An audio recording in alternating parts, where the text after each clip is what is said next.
போயிட்டு இருக்குது. புரியல, மைக்கிலே சொல்லுங்க.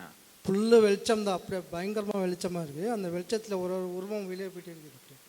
வெளிச்சத்துல இருந்து ஒன்று வெளியே போகுது. வெளியே போகுது பாருங்க, அவர் தரிசனம் கண்டிருக்கிறாரு. கையை தட்டி ஒரு ஆமென் சொல்லுங்க.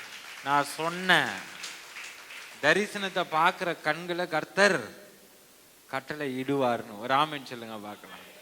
நல்ல தரிசனம் பார்த்துருக்கிறாரா? அடுத்தது வாங்க.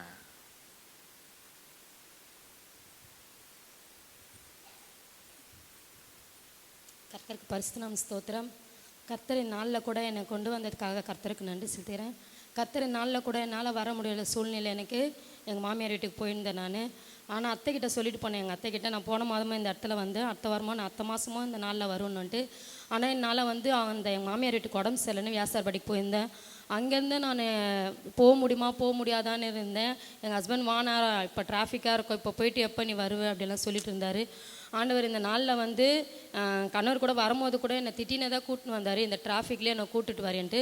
மாமியார் குடம்பு செல்ல போனால் அவங்களும் அங்கே இல்லை, அங்கேருந்து வேலைக்கு போயிட்டு இருந்தாங்க. அவங்களும் அங்கே, அவங்கள போய் கூட அங்கே என்னால் பார்க்க முடியல. அப்படியே வர முடியாததில் ஒரு தடங்களில் இருந்தேன் நான். எப்படியோ நான் இங்கே வந்துட்டு அதுக்குள்ளே எங்கள் அத்தையை இங்கே இருந்தாங்க. ஆண்டவர் வந்து இந்நாளில் வந்து இந்த இடத்துல வந்து எனக்கு ஒரு விடுதலை கொடுக்கறதுக்காக தான் கடைசி நேரத்தில் கூட நான் வந்தேன் நினைக்கிறேன். இங்கே நான் ஜெபம் பண்ணிகிட்டு இருக்கும் போது நான் வந்து அப்போ தான் அபிஷேகத்தில் நிரம்ப போகிறேன்னு இருந்தது. பாஸ்டர் வந்து என்னை கூப்பிட்டாரு, யார் மூலியமாக என்னை கூப்பிட்டாரு. வந்து நான் இங்கே நின்று அவர் கையை பிடிச்சேன். என்னை அறியாமல் எனக்குள்ளே என்ன நடந்து தரல, ஏதோ என்னை தள்ளிட்டு போகிற மாதிரி தான் இருந்தது.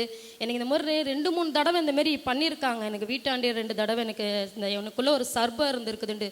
நான் வந்து இந்துக்குள்ளே இருந்தேன். நான் ரட்சிக்கப்பட்டு 9 வருஷம் ஆகுது. நான் வந்து இந்த பால் குடம் இந்த வேலெலாம் கொடுத்துருக்கேன். நான் அந்த அந்த சர்பம் வந்து எனக்குள்ளே இன்னமும் இருக்குது தான் எனக்கு சொல்லியிருந்தாங்க.